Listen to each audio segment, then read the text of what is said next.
Welcome back. At the break, we were talking about some of the strategies and things that Chief Booth implemented while he was in Danville, while he's in Danville, and some of the successes. So we're just going to continue with that and continue to talk about kind of specifically. I know we talk about strategies in policing that you use over 20 years. Kind of give the audience some like details of that strategy. I know personally it's stratified policing. Right. So let's talk about that. Right. So stratified policing is a model that I kind of found when I first got to Danville. I ran into some researchers from Radford University, Rachel and Roberto Santos, and they built this model in, I think, the early to mid 2000s. Mm-hmm. Roberto was a police commander down in Port St. Lucie, Florida, and Rachel was a crime analyst, and working together, they came up with a model for police accountability that used data to address community problems. And I saw them giving a presentation at a Virginia Chiefs conference. And at the time, I had probably been in Danville for about 6 to 8 months. And, some things were going well, but I needed to change some more things as far as how we policed, how we used data. I needed something foundational to bring kind of that crime fighting component and that community engagement component together into the department. And this stratified policing really was what I was looking for. And the way they kind of rolled that out, it became the foundational component for me to tie the traditional law enforcement aspects together of what we do in policing with the community collaboration piece that I wanted to build in. So that really became a foundational piece for me to move things forward. Well, and it worked perfect because the strategy that I used in Danville was a comprehensive gang model, which essentially works on the same premise of community collaboration. The system is greater than the whole. So it kind of explains how we orchestrated this symphony that we have that created the sweet music that exists in Danville right now. I know there was a time in Danville where there was a lot of negative narrative going around, but the city is changing. Absolutely. Just as the reimagined model is going forth, Project Imagine that we do, stratified policing, and so in my mind it's an orchestra of everyone playing a different instrument. Everyone has their own notes, but when we come together, there's a soundness over the city that you can't deny. Absolutely. I mean, there's an attempt to run the negative narrative, but there's a soundness over the city, and that came from everyone doing their own thing, and especially with the programs that you're doing that assist in with community engagement and things like that. One of the things that I love that you do is the Heart Walk.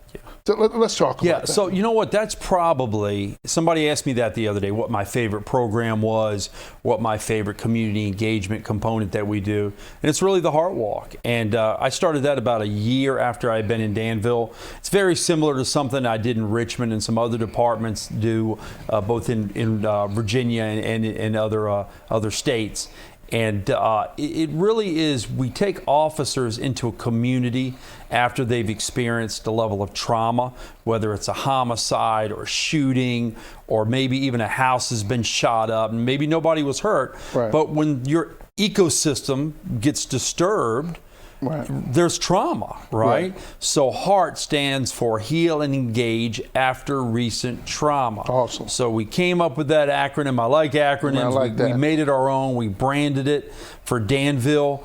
And man, we have so much positive feedback, and the community really appreciates the fact that after an incident, it's not just, they don't just see a crime scene tape and officers out there for a few hours and then see a blurb in the newspaper or on TV, but we have a follow-up and we tell them this is what happened. We share information, and most importantly, if they need something, if they need a service, we bring members of the Commonwealth Attorney's Office out there, victim witness, domestic responders. We bring people out there that can help. So you begin the process of healing.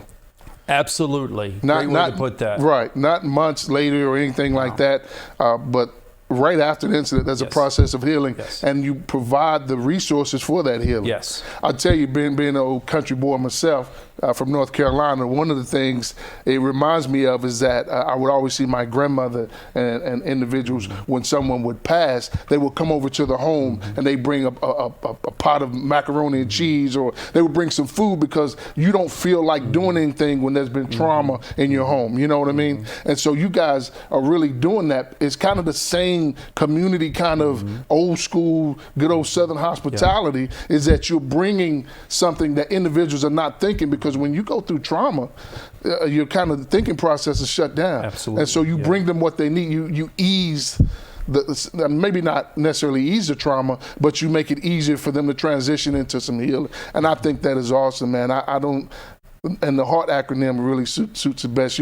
Maybe you should do some T-shirts or something. Yeah. So you know, we have awesome. A logo, and once again, you have a logo. We do. Okay. And that came from staff empowerment. You know, so I didn't want to just take something that I had done before and call it the same thing. Right. I empowered the team. I said, this is what we're going to do. This is a concept. Right. Let's make it happen. And they came back with some great ideas, and that's what we went with. And these are the things I think that individuals need to know in the surrounding communities. That is, the policing is more, it's community, it's really about people still doing your job. Absolutely. But you can't discount people, because they're the community. That's who you're paid to serve. Right. So sometimes people in different regions of Virginia have different styles of policing or what have you. To me, there is no other policing besides community policing. Right. And coming from a background that I've done plenty of real police work over the years, but you have to work with the community to build that trust and legitimacy to solve problems. And you can do that anywhere, right? Anywhere. You can do that anywhere. It works in any community. Right. I agree. And I just think it's awesome. And I understand that concept, because I have previous history in public safety, working in corrections and probation, parole, and things like that, in addition to the consulting and the strategic planning that I do. So when we connected, I understood that. I understood why you did the things that you do. I understood why you had the engagement walks, because I can understand the personal aspect that it brings. And it all goes back, as we talked about in the book, to humanizing. If I make you human as a community member, and then I make you human as a law enforcement officer, then I'm more apt to treat you like a human. Anything that I can dehumanize, I can abuse. And so after the break, we're going to take a quick break here, and after the break, we're going to talk about that aspect of it, the humanizing, and the other aspects of the great things that Chief Booth is doing in the city. So we'll see you there. All right.